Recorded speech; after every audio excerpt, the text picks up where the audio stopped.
চালের রুটি কিভাবে তৈরি করলে রুটি হবে গোল, রুটি হবে নরম সফট। এই টিপসগুলো ফলো করলে আপনিও কিন্তু পারবেন খুব সুন্দর পারফেক্টভাবে চালের রুটি তৈরি করতে। নমস্কার বন্ধুরা, অমৃতাদি কুকিং চ্যানেলে সবাইকে স্বাগত জানিয়ে আবারও হাজির হয়েছি। তো যে সকল বন্ধুরা ইউটিউব চ্যানেল থেকে দেখছেন তারা প্লিজ চ্যানেলটাকে সাবস্ক্রাইব করে আমার পাশে থাকবেন, আর যারা ফেসবুক থেকে দেখছেন তারা পেজটাকে ফলো করে রাখবেন।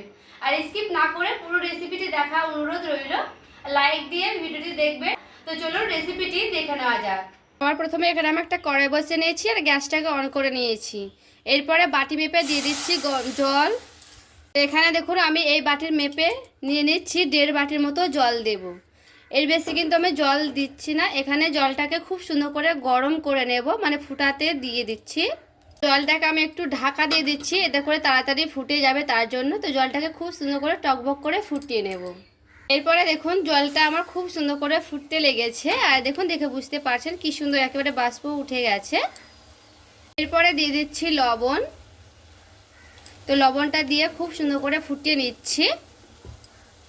আর দেখুন জলটা কিন্তু খুব সুন্দর করে ফুটে গেছে। এখানে আমি গ্যাসের আঁচটাকে বন্ধ করে দিলাম। তো গরমে কিন্তু চালটা আমার দেওয়া যাবে না, একটু আমি ঢাকা দিয়ে দিচ্ছি 30 সেকেন্ডের মতো।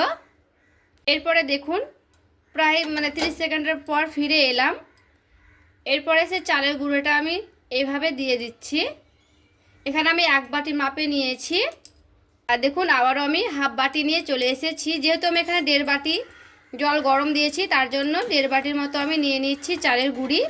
এরপরে খুব ভালো মতো করে এইভাবে একটু সুন্দর করে দেখুন মিশিয়ে নিচ্ছি। জলটা কিন্তু একটু ভেবেচিন্তে দিতে হবে, কারণ বেশি ডালা পেকে গেলে কিন্তু অতটা ভালো হবে না তার জন্য। তো এখানে দেখুন খুব ভালো মতো করে একটু এইভাবে আমি নাড়াচাড়া করে নিলাম।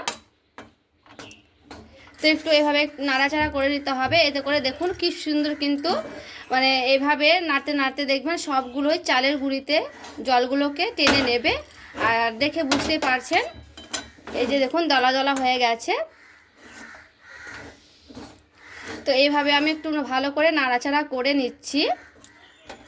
তো নাড়াচাড়া করানো হয়ে গেছে। এখানে কিন্তু প্রচণ্ড গরম আছে, এখানেও কিন্তু হাত দিতে যাবে না, নাহলে কিন্তু একেবারে হাত পুড়ে যাবে। তো এরপর আমি দিয়ে দিচ্ছি ঢাকা। ঢাকা দিয়ে একটু ঠান্ডা করে নেব, তারপরে ফিরে আসছি।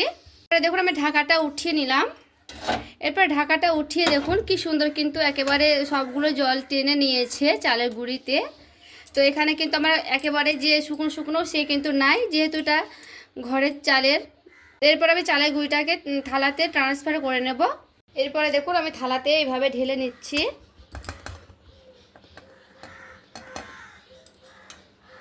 এরপরে দেখুন খুব সুন্দর করে এইভাবে একটু নাড়াচাড়া করে নিচ্ছি। এখানে কিন্তু পুরোপুরি গরম নাই, হালকা ওষুধ গরম আছে।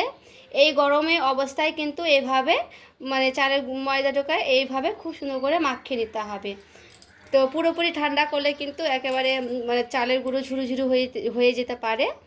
তো এক্ষেত্রে এইভাবে হালকা হালকা করে দেখুন হালকা গরম আছে, এইভাবে আমি খুব সুন্দর করে দেখুন এইভাবে মাখিয়ে নিচ্ছি। তো এইভাবে কিন্তু খুব ভালো মতো করে মাখিয়ে নিতে হবে। দেখবেন বেশি গরম থাকলে কিন্তু মাখাতে হবে না, হালকা ওষুধ গরম থাকলে কিন্তু এভাবে মাখালে একটা দেখবেন খুব সুন্দর করে মাখানো যাবে। আর দেখে বুঝতে পারছেন যেমন আমি জল দিয়েছি আর চালের মাপটা কিন্তু চালের গুঁড়োর মাপটা সঠিক মাপ আছে, তার জন্য দেখুন কি সুন্দর একটা ড্রোয়ে আকারে পরিণত হয়ে যাচ্ছে। তো এই সঠিক মাপটা কিন্তু নিজেরা পছন্দ মতো করে নেবেন। যে বাটির মেপে নেবেন জল, সে বাটি মেপে কিন্তু চালের গুঁড়িটা নিয়ে নিতে হবে, তাহলে দেখবেন পারফেক্টভাবে একটা খুব সুন্দর ড্রো হয়ে যাবে।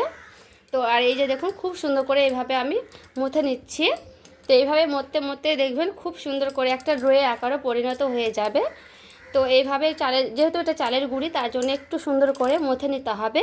আর আমি যেভাবে মাখছি সেইভাবে দেখুন এইভাবে কিন্তু একটু মেখে নিতে হবে। এইভাবে নিয়ে হাতের তেলাতে এইভাবে হাতে তেলুতে নিয়ে এইভাবে একটু করে নিতে হবে। এতে করে রুটিগুলো খুব সুন্দর নরম সফট হবে, খেতেও ভালো লাগবে, আর অনেকক্ষণ ধরে থাকলেও কিন্তু শক্ত হবে না, একেবারে নরম সফট হয়ে থাকবে। তো এইভাবে দেখুন খুব সুন্দর করে প্রায় 5 মিনিটের মতো কিন্তু এইভাবে করে নিতে হবে। তো আমি এখানে 5 মিনিটের পর করে নিচ্ছি, তারপরে ফিরে আসছি। আর এখানে দেখুন প্রায় আমি 5 মিনিটের মতো এভাবে কিন্তু খুব সুন্দর করে মাখিয়ে নিলাম। আর দেখে বুঝতে পারছেন কি সুন্দর একেবারে কিন্তু সফট হয়েছে। আর এভাবে দেখুন খুব সুন্দর করে আমি একটা ডোয়ের আকারে পরিণত করে নেব। এভাবে যত ভালো মতো করে কিন্তু ময়দাটাকে মথে নেবেন, তত কিন্তু চালের এই ময়দা মানে রুটিটা খেতে সফট হবে, খেতে খুবই ভালো লাগবে। তো এই যে দেখুন খুব সুন্দর একটা ডো হয়ে যাচ্ছে, দেখে বুঝতে পারছেন। এরপরে দেখুন ডোটাকে আমি একটা সুন্দর তলা দিয়ে মানে তলাটাকে আমি ভিজিয়ে নিয়েছি হালকা করে দিয়ে কিন্তু এভাবে ঢেকে দিচ্ছি। এতে করে মানে শক্ত হবে না, নরম হয়ে থাকবে এই ডোটা। একটু দেখুন ঢাকা দিয়ে রেখে দিলাম। এখান থেকে দেখুন আমি অল্প করে ডো নিয়ে নিচ্ছি।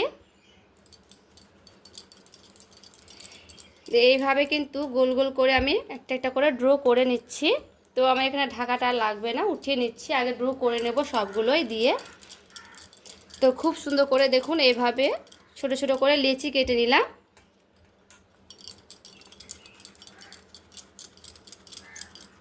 তো আপনারা কিন্তু যেমন পরিমাণে মানে বড় ছোট করবে সেভাবে কিন্তু করে নিতে পারবেন। তো আমি এইভাবেই লেচিগুলো কেটে নিচ্ছি। দেখুন সবগুলো লেচি কিন্তু আমার খুব ভালো মতো করে করানো হয়ে গেছে। পরে আমি একটা লেচি এইভাবে নিয়ে নিয়েছি। আর এখান থেকে দেখুন শুকনো চালের আটা নিয়ে নিয়েছি। এরপরে একটু এইভাবে আমি চাকতায় দিয়ে দিলাম। এরপরে চালের গুঁড়িটাকে এইভাবে নিয়ে নিলাম, মানে লেচিটা নিয়ে হালকা করে এইভাবে আমি খুব সুন্দর করে বেলে নেব। তো দেখুন এইভাবে কিন্তু ফেটে গেলেও কোনো অসুবিধা নেই, কারণ চালের গুঁড়ি তো ফাটবেই, তাই না? তো এইভাবে খুব সুন্দর করে আমি দেখুন বেলে নিচ্ছি। তো গোল করব কিভাবে সেটাও আমি দেখাচ্ছি আপনাদের। এরপরে দেখুন এখানে একটা দেখুন মানে গোলের মতো নিয়েছি একটা। তো এরপরে এই দেখুন খুব সুন্দর করে এইভাবে চাপিয়ে নিলাম। তো এইভাবে আমি গোল করে নেব। তো এইভাবে একটু গোল মানে ঘুরিয়ে নিলে দেখুন কি সুন্দর হয়ে গেল। আর এই যে দেখুন বন্ধুরা কি সুন্দর একেবারে গোল হয়েছে। দেখুন যারা মানে পুরোপুরিভাবে রুটির মানে চালের আটার রুটিটা গোল হবে না, তো এইভাবে কিন্তু গোল করে নিতে পারেন, এই টিপসটা ফলো করবেন। তো দেখুন এখানে আমার একটা কিন্তু রেডি হয়ে গেছে। তো এই যে রেখে দিলাম। ওইভাবে আমি আরেকটা করে দেখাচ্ছি। এরপরে দেখুন আবারও আমি নিয়ে নিয়েছি একটা লেচি নিয়ে আবারও এইভাবে গোল করে নিচ্ছি। আর রুটির শেপে গোল করে নিচ্ছি আবারও। তো খুব সুন্দর করে আমি এভাবে গোল করে নেব। সে নিলাম। এই যে দেখুন এটাও কিন্তু খুব সুন্দর করে নিয়েছি। এটা খুব ভালো মতো করে কিন্তু করানো হয়ে গেছে। তো এই যে দেখুন এইভাবে আমি সবগুলোই রুটি বানিয়ে নিচ্ছি, তারপরে ফিরে আসছি। আর এখানে দেখুন সবগুলো কিন্তু আমি খুব ভালো মতো করে রুটি গোল গোল করে নিয়েছি। তো এরপরে চলুন আমি ভেজেও দেখাচ্ছি। এরপরে দেখুন গ্যাসের আঁচটা মানে অন করে নিয়েছি। আর এখানে আমি একটা ফ্রাই প্যান বসিয়ে নিলাম। এরপরে রুটিগুলো দেখুন এভাবে আমি দিয়ে দিচ্ছি। এরপরে এক পিঠ হালকা হয়ে গেলে আর এক পিঠ এইভাবে আমি উল্টে নিলাম। আর এইভাবে দেখুন হালকা করে এইভাবে আমি ঘুরিয়ে নিচ্ছি। এইভাবে ঘুরিয়ে ঘুরিয়ে হালকা করে মানে ঘুরিয়ে ঘুরিয়ে ভেজে নিলে না খুব সুন্দর করে ভাবে ফুলে যায়, তার জন্য। তো দেখুন এইভাবে আমি একটু ঘুরিয়ে নিলাম। তো এরপরে এইভাবে দেখুন উল্টে নিলাম উল্টা পিঠে। তো এরপরে দেখুন এইভাবে হালকা হালকা করে চাপ দিয়ে দিচ্ছি। চাপ দিয়ে দিয়ে কিন্তু একটু এভাবে করে নিতে হবে। আর এই যে দেখুন বন্ধুরা খুব সুন্দর কিন্তু ফুলে গেছে। তো এই পিঠটা হালকা করে আবারও দেখুন এভাবে সেঁকে নিচ্ছি। এরপরে দুই দিকে দেখুন খুব সুন্দর করে সেঁকে নেওয়া হয়ে গেলে দেখুন উঠে নিচ্ছি একটা থালাতে। আর একটা আমি ভেজে দেখাচ্ছি সেমভাবে। এটাও দেখুন বন্ধুরা কি সুন্দর পারফেক্টভাবে কিন্তু ফুলে গেছে। আর সবগুলো রুটি কিন্তু খুব সুন্দরভাবে ফুলছে। তো এইভাবে পারফেক্টভাবে কিন্তু আপনিও তৈরি করে নিতে পারবেন এইভাবে তৈরি করলে। তো আমি সবগুলো রুটি এইভাবে বানিয়ে নিচ্ছি, তারপরে ফিরে আসছি।